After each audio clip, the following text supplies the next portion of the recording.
Okay, Eunice, travel plans. I need to be in New York on Monday, LA on Tuesday, New York on Wednesday, LA on Thursday, New York on Friday. Got it? Got it. Got it. So you want to work here. What really makes you think you deserve a job here? Well, sir, I think on my feet I'm good at figures and have a sharp mind. Excellent. Can you start on Monday? Yes, sir, absolutely, without hesitation. Congratulations. Welcome aboard. Wonderful, wonderful, wonderful. And in conclusion, Jim, Bill, Bob, Call, Fred, Load, Dork, Ada, and Ted. Business is business. And as we all know, in order to get something done, you got to do something. In order to do something, we got to get to work. So let's get to work. Thank you for taking the meeting. Peter, you did a bang-up job. I'm putting you in charge of Pittsburgh. Pittsburgh's perfect. I know it's perfect, Peter. That's why I picked Pittsburgh. Pittsburgh's perfect. Peter, may I call you Pete? Call me Pete. Pete. There's a Mr. Schnittler here to see you. Tell him to wait 15 seconds. Can you wait 15 seconds? I'll wait 15 seconds. Congratulations on your deal in Denver, Dave. I'm putting you down to deal with Dallas. Don, is it a deal? Do we have a deal? It's a deal. I got to go. We live in a fast-paced, high-pressure world. Knowing for sure that even in the daily craziness that bombards us from every direction, there remains the constancy of stillness. It is from this stillness that you can create your best work and your best life.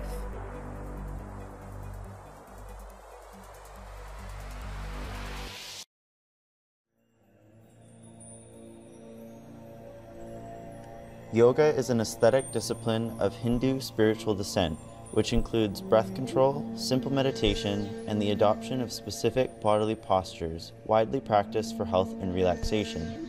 The word yoga comes from the Sanskrit root yuj, meaning to join, which emphasizes the integration of the innermost mind and the externalmost body.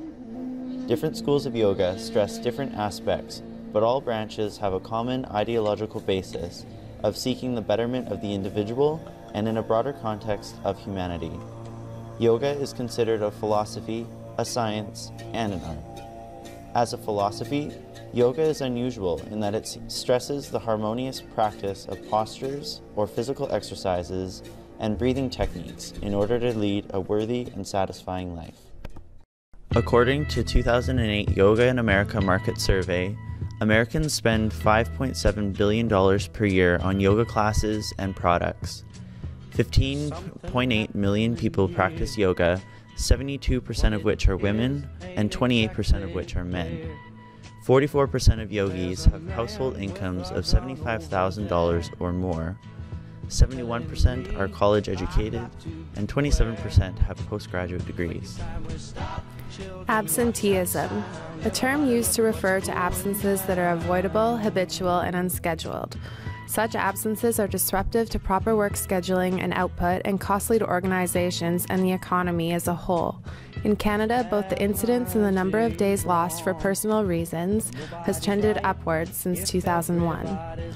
Absenteeism Trends in Canadian Organizations reports that the estimated direct cost of absenteeism to the Canadian economy was $16.6 billion in 2011. Large corporations of the world like Microsoft, the New York Police Department, Pepsi, and Nike have incorporated yoga into their business models to promote the health and wellness of their employees.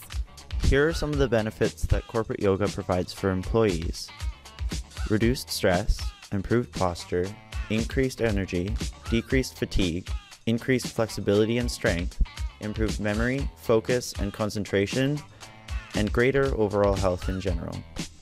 The companies that offer corporate yoga to their employees also benefit. These benefits include increased productivity, higher employee job satisfaction, lower rates of absence, and reduced turnover. Yoga has its originating roots in India. The first semi-historical, semi-mythological figure in yoga is that of the sage Patanjali, who lived sometime in the pre-Christian era, estimated around 220 BC. He is traditionally said to be the author of works on medicine, grammar, and yoga. Together, these cover the fields of the body, the intellect, and the spirit. His works on yoga, called Yoga Sutras, is still considered authoritative today. Yoga Sutras summarizes all the various aspects of yoga and systemizes them. According to Patanjali, yoga consists of 8 limbs, which are all equally important and are related as parts of a whole. They are as follows. 1. Yama, 5 universal commandments aimed at creating a better world. 2. Niyama, 5 personal disciplines. 3. Asana, practice of postures. 4. Pranayama, practice of breath control. 5. Pratyahara, detachment from worldly activities. 6. Dharana, concentration. 7. Dhyana, meditation. 8. Samadhi, trance or a state of bliss. Yoga probably arrived in the United States in the late 1800s, but it did not become widely known until the 1960s. As more became known about the beneficial effects of yoga, it gained acceptance and respect as a valuable method for helping in the management of stress and improving health and well-being.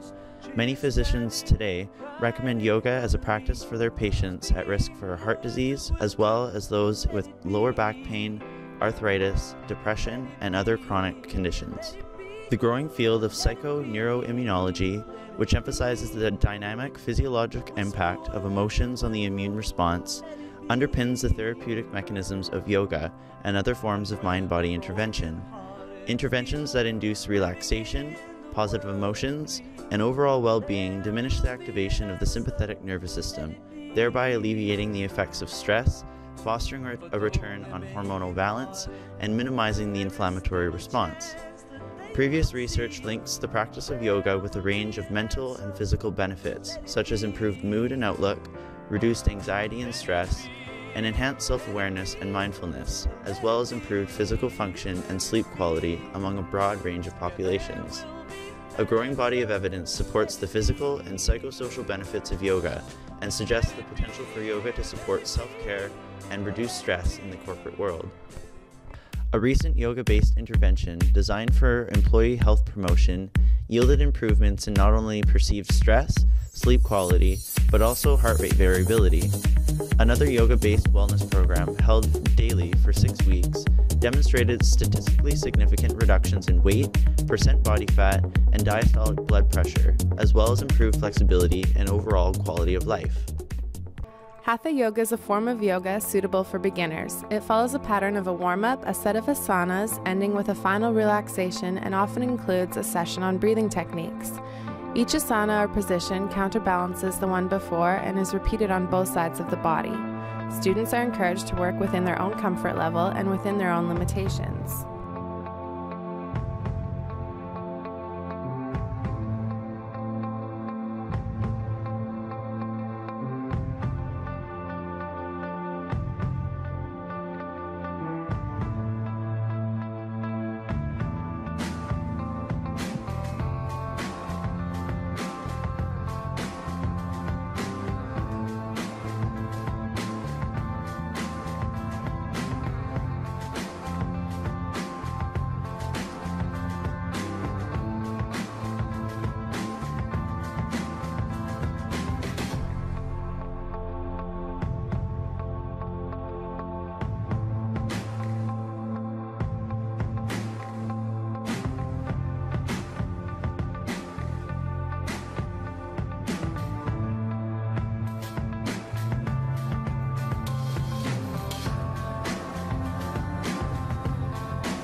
Yoga may appear to be purely physical, however, the workout will be mental and maybe spiritual to some as well. As one yogi put it, yoga is not learning how to stand on your head, it's about learning how to stand on your feet.